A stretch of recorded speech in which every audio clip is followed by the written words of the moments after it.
Coucou tout le monde, donc aujourd'hui on est invité par Browser Hobby pour voir comment créer un moteur. Donc la première étape, comme on peut le voir, ça va être de faire le bobinage. Donc une fois qu'un moteur est fait au niveau du bobinage, il va passer sur plusieurs petites étapes. Donc le premier ça va être de mettre une résine pour ensuite passer au four pour augmenter le protéger. Ensuite on va étamer pour pouvoir rajouter les différents câbles. De l'autre côté, une fois qu'on a fait le bobinage, il faut aussi faire le socle. Donc là on voit une pièce au niveau du socle qui va être testée pour voir si elle est bien cylindrique au niveau du rond. Donc là c'est tous les petits tests donc qui règlent le comparateur et le but ça va être d'enlever toutes les petites impuretés donc en tournant comme ça pour avoir vraiment un cylindre qui est presque parfait, et ils vont le vérifier ensuite avec une pièce où il faut vraiment qu'elle rentre à l'intérieur et qu'elle puisse tourner. Donc là on voit le test qui est en train de se faire. Donc ensuite, une fois que les deux parties sont prêtes, il va falloir les assembler. Donc on met de la colle sur le socle, on va juste l'enfoncer un tout petit peu, et ensuite on va passer à la personne à côté qui avec une machine, elle, va pouvoir l'enclencher correctement. Donc on le voit, une pression et hop, le socle est mis avec le bobinage.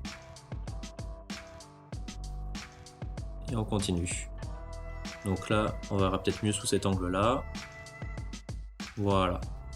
Donc une fois que c'est fait, donc là on va faire deux tests. Alors je me souviens plus exactement à quoi servaient ces deux tests, mais il faut savoir que chez Browser Hobby, tous nos moteurs sont vraiment testés sous différentes formes, et c'est pour ça qu'on peut dire que ce sont des moteurs de qualité après, parce qu'ils ont vraiment passé toute une batterie d'expertise avant d'être vendus dans nos shops. Donc là, lui, si je me souviens bien, c'est pour tester le bruit, savoir si le signal est correct quand on met les petites impulsions. Donc on fait ça pour chaque moteur. Et ensuite, dès qu'ils ont passé le test avec marqué OK au-dessus, c'est que c'est tout bon. Donc lui, il prépare pour la suite.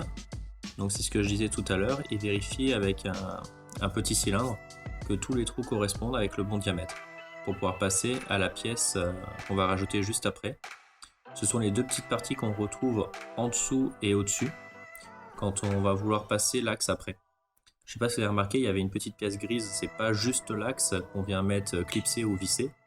Il y a une petite pièce tout autour, donc c'est ce qu'on voit dans la boîte à droite, donc un au-dessus et un en dessous, et on vient comprimer pour pouvoir le mettre. Donc ça c'était la partie basse du moteur. Ensuite il faut passer en haut. Donc là on voit l'axe avec justement le haut de la cloche, et on l'insère. Donc là, comme on peut le voir, ce sont les moteurs de la série Deadpool qui sont en train d'être faits de ce côté-là. Donc ensuite, il faut bien faire le tour de la cloche. Donc là, c'est une petite colle pour pouvoir coller ensuite les aimants qui vont arriver. Donc première étape, c'est on met l'espèce de petite colle noire. Ensuite, on va pouvoir fixer le rond de la cloche avec le sommet de la cloche. Donc c'est ce qu'on voit avec cette machine. Hop, un grand coup, et tout est assemblé. Donc là on peut voir que les moteurs Deadpool sont en train de se préparer. Donc une fois que c'est fait, donc on les voit là, ils sont prêts et ils vont passer à la machine juste à côté, qui est la machine pour mettre les aimants à l'intérieur. Donc on a juste à poser la cloche au dessus, et vu que la colle est encore toute fraîche, et ben paf, les aimants vont venir se mettre dessus et se coller. Voilà, donc une fois que c'est fait, il va bien sûr falloir nettoyer parce que c'était avec plein de colle. Donc là c'est l'étape de nettoyage. Donc on passe vraiment à l'intérieur, à l'extérieur, et tout va être nettoyé pour pas qu'il y ait de petits résidus de colle. Donc là c'est le premier test qu'on retrouve après. C'est pour tester si tout est correct au niveau de l'intérieur. Là c'est un autre test, c'est pour tester si on met du full throttle comment ça se passe, ou voir si le moteur tourne bien sans accroche.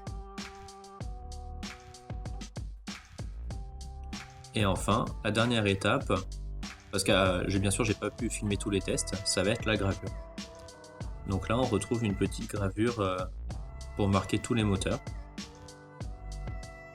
Donc là c'est les Tornados si je me trompe pas, qui sont en train de se faire. Donc là on voit quand même que c'est assez rapide pour faire les gravures. Mais avant ça, pour chaque moteur, il y a eu 2 heures de préparation pour le fichier. Le temps de bien calibrer avec le diamètre de la pièce et de gérer les motifs. Donc une fois que le motif est enregistré, après ça va vite. Donc voilà, là on a fait un moteur.